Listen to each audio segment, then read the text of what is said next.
মা চিল্লায় কাঁদবে আর বলবে আমার আম্মু বলে কে ডাক দিবে। ও আল্লাহর বান্দারা, কেউ ডাক দেখবা, কেউ দৌড়াবে কাফন কেনার জন্য, বাবা বলবে কেউ যা কবর খনন করার জন্য, আবার কাউকে পাঠাবে গরম পানি কর, আবার ছেলের চির বিদায়ের গোসল দেওয়া হবে।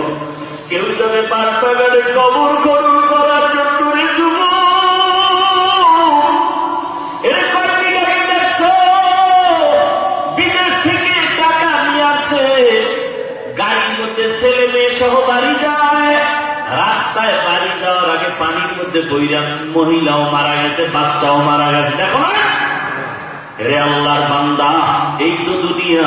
ওই বিদেশি লোকটা হাউ মাউ করে কান্না করে, আমার জীবনটা শেষ হয়ে গেল, আমার কোলে বাচ্চাটাও মারা গেল, আমার সামনে স্ত্রীও মারা গেল, বাংলায় বাসা পর্যন্ত যেতে পারলাম না।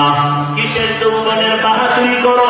পানির মধ্যে টাকায় দেখ যুবকের লাশ, ঘুমের বিছানায় টাকায় দেখ লাশ, গাড়ির নিচে যুবকের লাশ।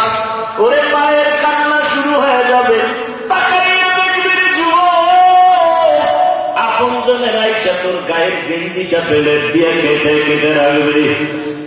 গোসল করাইয়া যখন কাফন পরাবে, খাটে উঠাবে মসজিদের কাটিয়া ঘরের দরজায়, তোমার আমার খাটে উঠাইয়া যখন ঘর থেকে জানাজার ময়দানে নিবে, আম্মা জান জানালা দিয়া চিৎকার দিয়ে বলবে আমার বাবারে কইলা শেষবারের মতো একটু চেহারাটা দেখাইয়া যাও, আমার বাবারে আর জীবনে বুঝি দেখতে পারবো না। চির বিদায় দিয়ে দিবে সবাই। জানাজা পড়াইয়া ওই বাগানে যেখানে দিনেও কেউ যায় না ভয়, ওইখানে তোমাকে আমাকে শোয়াইয়া মাটি দিয়া বিদায় হয়ে যাবে।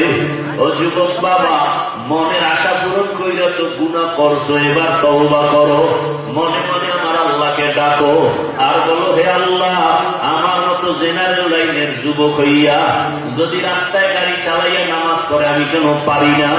আমার মতো জেনারেল লাইনের যুবক যদি চাকরি করে নামাজ পড়ে আমি কেন পারি না? আমার মতো যুবক যদি জেনারেল লাইনে থাকিয়া ব্যবসা করিয়া নামাজ পড়ে আমি কেন পারি না?